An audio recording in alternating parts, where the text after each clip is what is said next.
ഉറപ്പിച്ചോ. ഈ സ്വലാത്ത് മുറുകെ പിടിക്കുന്നവരുടെ ജീവിത പ്രയാസ പ്രതിസന്ധികളെ അള്ളാഹു മഞ്ഞുരുകുന്നത് പോലെ ഉരുക്കിക്കളയുമെന്ന് മഹാരഥന്മാർ. ഒരുപാട് ആളുകൾക്ക് അനുഭവമുള്ള അത്ഭുതത്തിന്റെ സ്വലാത്താണെന്ന് മുൻഗാമി നമുക്ക് രേഖപ്പെടുത്തി തരുന്നുണ്ട്. അള്ളാഹ് കബൂലാക്കട്ടെ. നമ്മുടെ മൈൻഡ് എപ്പോഴും ഡിപ്രഷനാണ്, ടെൻഷനാണ് അല്ലേ? നമ്മുടെ ടെൻഷൻ വലിയ ടെൻഷനാണ്. അള്ളാഹിന്റെ റസൂൽ സല്ലല്ലാഹു അലൈഹി വസല്ലം തങ്ങൾ പറഞ്ഞത്, നിങ്ങളുടെ മനസ്സിന്റെ ടെൻഷൻ അലാ തത്മഇന്നുൽ ഖുലൂബ്, ഹൃദയത്തെ അലാബി ദിക്റില്ല, നിങ്ങളുടെ അള്ളാഹിനെ ദിക്ർ ചെയ്യൽ കൊണ്ടാണ് കൽബുകൾ സമാധാന ചിത്തതയോടെ മുന്നോട്ട് പോവുക.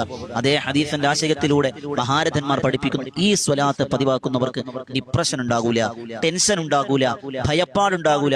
ചില ആളുകൾക്ക് ഒറ്റയ്ക്ക് ഇങ്ങനെ പേടിയാണ്, പകലായാൽ ഒറ്റയ്ക്ക് നിൽക്കാൻ പേടിയാണ്. ആ പേടിയും ഭയവും ആ ഒരു ഒറ്റപ്പെടലും ആ ഒരു വല്ലാത്തൊരു ഏകാന്തതയും ഡിപ്രഷനും ഒക്കെ മാറാൻ ഈ സ്വലാത്ത് വലിയൊരു പിടിപള്ളിയാണെന്ന് മുൻഗാമികൾ രേഖപ്പെടുത്തി തരികയും 100 വട്ടം നമ്മൾ പതിവാക്കിയാൽ മഹാന്മാർ രേഖപ്പെടുത്തി അവന്റെ 100 ആവശ്യം അത് നിറവേറ്റി തരും.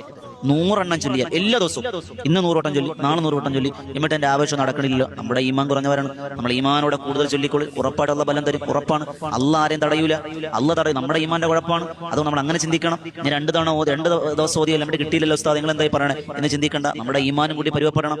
100 തവണ കൃത്യമായി നിത്യമായി ചൊല്ലിയാൽ 100 ആവശ്യങ്ങൾ നിറവേറ്റി തരുമെന്നാണ്. അതോടൊപ്പം ഒരു ദിവസം 100 വട്ടം ചൊല്ലിയാൽ രാപ്പകൽ മുഴുവനും ഇബാദത്തെടുത്ത കൂലി കിട്ടുമെന്നാണ്. ഏതാണ് ആ സ്വലാത്ത്? ഞാൻ വേഗത്തിൽ പറഞ്ഞു പോവുകയാണ്. ഏതാണ് ആ സ്വലാത്ത്? അതാണ് സ്ക്രീനിൽ കാണുന്നത്. അല്ലാഹുമ്മ സ്വല്ലി വസല്ലിം അലാ സയ്യിദിനാ മുഹമ്മദിൻ സീനത്തിൽ വുജൂദ് വഅലാ ആലിഹി ഖൈരി കുല്ലി മൗജൂദ്. എന്തെളുപ്പമാണ്, അത്രേ ഉള്ളൂ.